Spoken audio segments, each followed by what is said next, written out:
দেখেন মালিক বিন দিনার আলাইহি রাহমার কথা বলছি, যিনি 60 বার হজ করেছেন। তিনি একবার হজে গিয়েছেন, দেখলেন ওই বছর প্রচুর হাজি হলো, প্রচুর হাজি।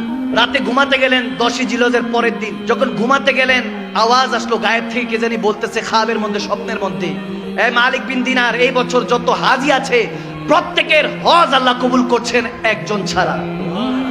সবার হজ কবুল, একজন ছাড়া।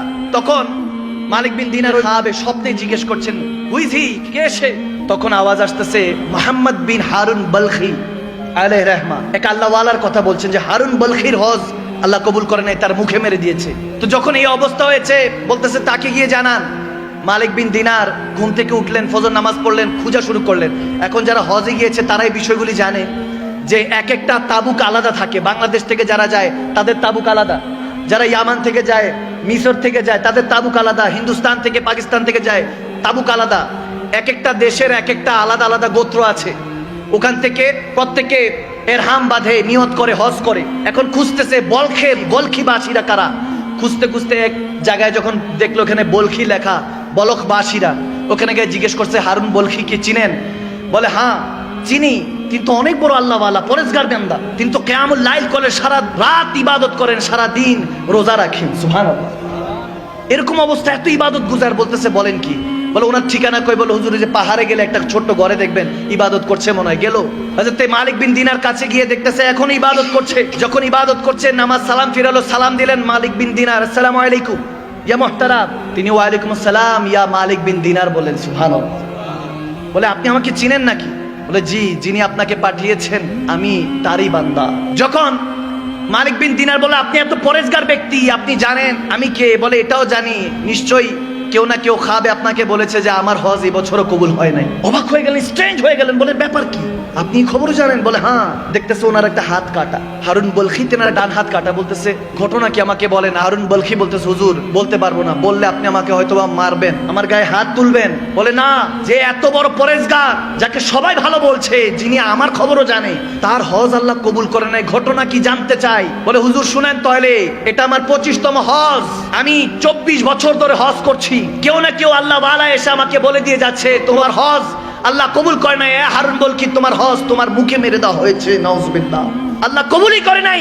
তিনি কান্না করে উঠলেন, হাউমাউ করে উঠলেন। বলে হুজুর 25 বছর আগে আমি শরাবী ছিলাম, শরাব পান করতাম, মদ পান করতাম, বেহুশ হয়ে থাকতাম, খুদের মধ্যে থাকতাম না, বেখুদ হয়ে যেতাম। হুজুর আমার হুশ থাকতো না। রমজানের ওয়াক্ত ছিল, সবাই ইফতারের জন্য তৈরি করছে, নিজেদেরকে প্রস্তুত করছে। আমি মদ পান করে যখন ঘরে প্রবেশ করলাম, ক্ষুধা পেয়েছে, খাবারের জন্য যখন হাত বাড়াচ্ছি, মাকে বললাম রুটি দাও, গোশত দাও। মা বললো শরম করো, হায়া করো, লজ্জা করো, সবাই রোজাদার, তুমি কেমনি ভাবে বেরোজদার মদ পান করে এসে তামাশা করছো, হায়া করো, লজ্জা করো। যখন বলছে, দেখেন অনেকে, আমি এই জায়গায় একটা কথা বলি, কোন মা বাবা যদি তার সন্তানের সাথে কথা বলতে কার্পণ্য বোধ করে, চিন্তা করে যে আমার সন্তান এই কথাটা বললে হয়তো রাগ করতে পারে, আমি মনে করি সেই রকম সন্তানের মতো বদনসিব সন্তান আর জমিনে নেই। আওয়াজ দেয় না, ঠিক না? যে মা বাবা আপনাকে জন্ম দিল, সেই মা বাবা যদি চিন্তা করে যে আমার ছেলে আমার মেয়ে মনে হয় রাগ করবে এই কথা বললে, তার মতো বদনসিব আর নেই। মা বাবা আপনাকে হায়া করছে, আপনাকে ভয় করছে, নাউজুবিল্লাহ, তার মানে আপনার জান্নাত এখন আর সেই আল্লাহর কাছে চৌখাটে, আপনার ঘরে আর জান্নাতটা নাই, ঠিক না ভাইয়ের আমার, বাবার আমার। মা যখন বলো হায়া করো, লজ্জা করো, সে হারুন বলখি বলে হুজুর আমি এটা শুনে রাগ মাথা উঠলো, আমি একটা থাপ্পড় দিলাম আমার মাকে, নাউজুবিল্লাহ, থাপ্পড় দিলাম। আমার মাটা তরপাইতে তরপাইতে, উনুন ওইখানে আগুন ছিল, চুলার মধ্যে পড়ে গেল।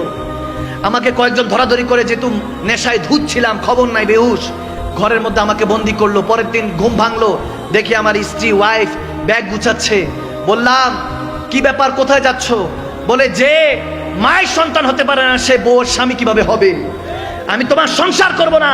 বলে আমার মা কই? বলে তোমার মা রাতের বেলায় জানাজা হয়ে গিয়েছে। চিৎকার দিল সন্তান। বলে কি বলো? আমার মা জানাজা হয়েছে, আমাকে জানো নাই? বলে তুমি তো নেশায় ধুত ছিলা, তোমার মা তোমার থাপ্পড় পেয়ে নাউজুবিল্লাহ ওই উনুনের মধ্যে, আগুনের মধ্যে পড়ে ওখানে ইন্তেকাল হয়েছে। যেতে যেতে বলেছে আমার সন্তান যাতে আমার মুখ না দেখে। বদকিসমত ওই সন্তান। হারুন বলখি বলতেছে হুজুর এই কথা শোনার সাথে আমি একটা দা উঠালাম, ছুরি উঠালাম, হাতটার মধ্যে ডান হাতে কোপ দিয়ে হাতটাই ফেলে দিলাম। যেই হাত আমার মায়ের গায়ে উঠে, বাবার গায়ে উঠে, ওই হাতের দরকার নেই। এরপর সমস্ত সয় সম্পত্তি আমি দান খয়রাত করে দিলাম গরিব মাসাকিনদের মধ্যে। আজকে 25 বছর ধরে হজ করছি হুজুর, কেউ না কেউ আল্লাহ ওয়ালা এসে বলে যে আমার হজ কবুল হয় না, আল্লাহ মুখে মেরে দিয়েছে হজ। তখন মালিক বিন দিনার রেগে গেলেন, বলে আরে মার উপরে যে অত্যাচার করে সে কিভাবে মানুষ হতে পারে। মালিক বিন দিনার তার গায়ে একটা থাপ্পড় মারলেন, তার গালের মধ্যে থাপ্পড় মারলেন। তখন হারুন বলকি বলে হুজুর এটারই লায়েক আমি অনেক বড় গুনাহগার, মার সাথে জুলুম করেছি, বাবার সাথে জুলুম করেছি, থাকতে বুঝি নাই, এখন চলে গিয়েছে, এখন হাউ মাউ করে কাঁদি যে মাগো একটাবার বলতে চাই তোমার রান্না খুব ভালো লাগতো, বাবা গো একবার বলতে চাই তুমি আমার জন্য যে পরিশ্রম করো কখনো বুঝতে দাও না তোমার মনের কষ্টগুলি। সেই মা বাবাকে হারিয়ে এখন বুঝি হুজুর, এখন আর তো কোনো কিছু করার নাই, দাঁত থাকতে দাঁতের মর্ম বুঝি নাই। আর যখন মালিক বিন দিনার এই কথা শুনে তার মুখের উপর থুতু নিক্ষেপ করে চলে গেল।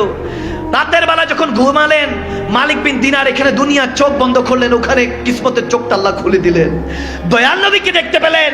দয়াল নবী এসে আমার মালিক বিন দিনারকে বলতেছে, হ্যাঁ মালিক, কি জন্য তুমি হারুন বলখিকে মেরেছো? বলি ইয়া রাসূলুল্লাহ, মায়ের নাফরমান ছিল, মাকে হত্যা করেছে। বলে আমার নবী তখন মুচকি হেসে দিয়ে বলে, সেই মায়ের উসিলাই সে জান্নাতি হবে, তাকে জানিয়ে দাও। তখন মালিক বিন দিনার বলে, এটা কিভাবে সম্ভব ইয়া রাসূলুল্লাহ? বলে হাসরের ময়দানে যখন সে হারুন বলকিকে টেনে হেসে ওই ফেরেশতারা নিয়ে যাবে, মাকে উঠাবে, আল্লাহ বলবে এই মা তুমি বলো তোমার কি হিসাব নিকাশ আল্লাহর কাছে। সেদিন ওই মা চিৎকার দিয়ে বলবে, আল্লাহ ওগো পারওয়ারদিগারে আলম, ইয়া রাব্বাল আলামিন, আমার সন্তান আমাকে হত্যা করেছে, আগুনে নিক্ষেপ করেছে, হত্যা করেছে, তাকে কত কষ্ট করে 9 মাস 10 দিন 10 মাস 10 দিন পেটে রেখেছি, আমাকে সে কষ্ট দিয়ে হত্যা করেছে, আমি বিচার চাই। আল্লাহ বলবে এই বদবখতকে উঠা, ফি নারে জাহান্নামা খালিদিনা, চিরস্থায়ী জাহান্নামে নিক্ষেপ কর। ফেরেশতারা টেনে হেঁচড়ে যখন নিয়ে যাবে তখন সে বারবার চোখের পানি ছেড়ে বারবার তাকাবে মার দিকে, একবার মার দিকে তাকাবে, একবার রাসূলুল্লাহর দিকে তাকাবে।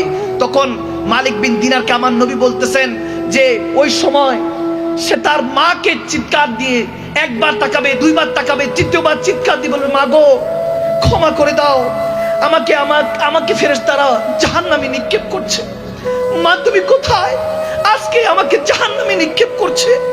তখন মা চিৎকার দিয়ে আল্লাহর দরবারে হাত তুলে বলবেন, ও আল্লাহ আমি ক্ষমা করে দিয়েছি, তুমিও ক্ষমা করে দাও। ওগো নবী আপনি শাফাআত করুন।